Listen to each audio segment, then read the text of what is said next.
With all the knowledge and skill acquired in thousands of flights in the last 10 years, I would hardly think today of making my first flight on a strange machine in a 27-mile wind, even if I knew that the machine had already been flown and was safe.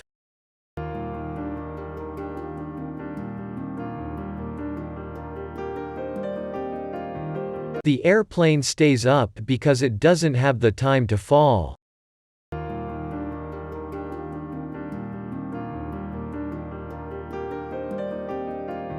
If we all worked on the assumption that what is accepted as true is really true, there would be little hope of advance.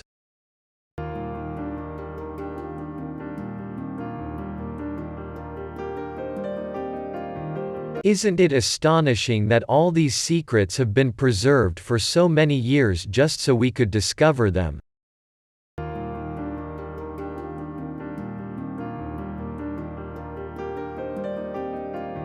No data on air propellers was available, but we had always understood that it was not a difficult matter to secure an efficiency of 50% with marine propellers.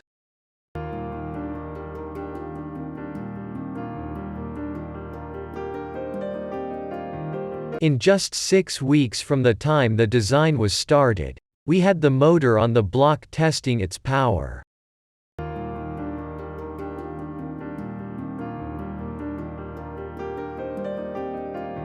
One of the life-saving men snapped the camera for us, taking a picture just as the machine had reached the end of the track and had risen to a height of about 2 feet.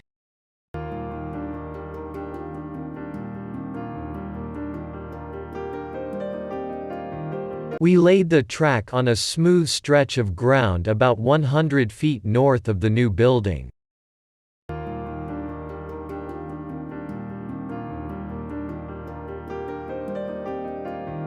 We were then satisfied that, with proper lubrication and better adjustments, a little more power could be expected. The completion of the motor according to drawing was, therefore, proceeded with at once.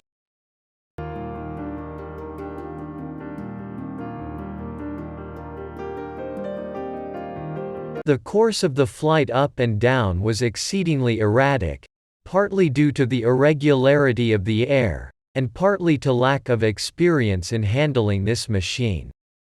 The control of the front rudder was difficult on account of its being balanced too near the center.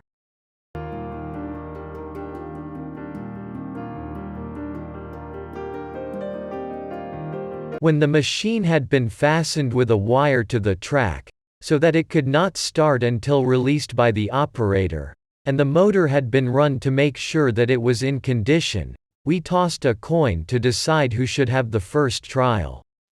Wilbur won.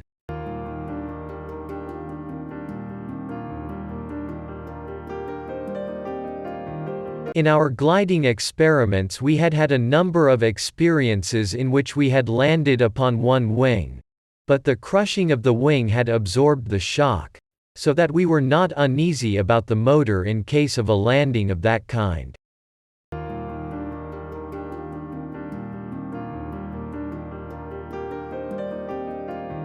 We decided to place the motor to one side of the man, so that in case of a plunge head first, the motor could not fall upon him.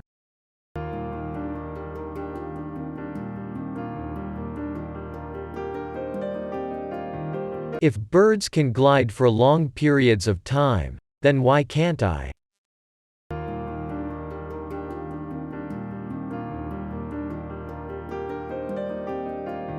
We were lucky enough to grow up in an environment where there was always much encouragement to children to pursue intellectual interests, to investigate whatever aroused curiosity.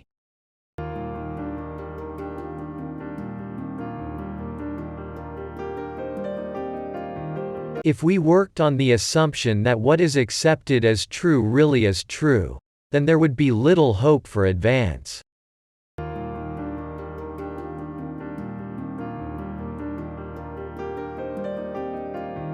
Before leaving for our camp at Kitty Hawk, we tested the chain drive for the propellers in our shop at Dayton, and found it satisfactory.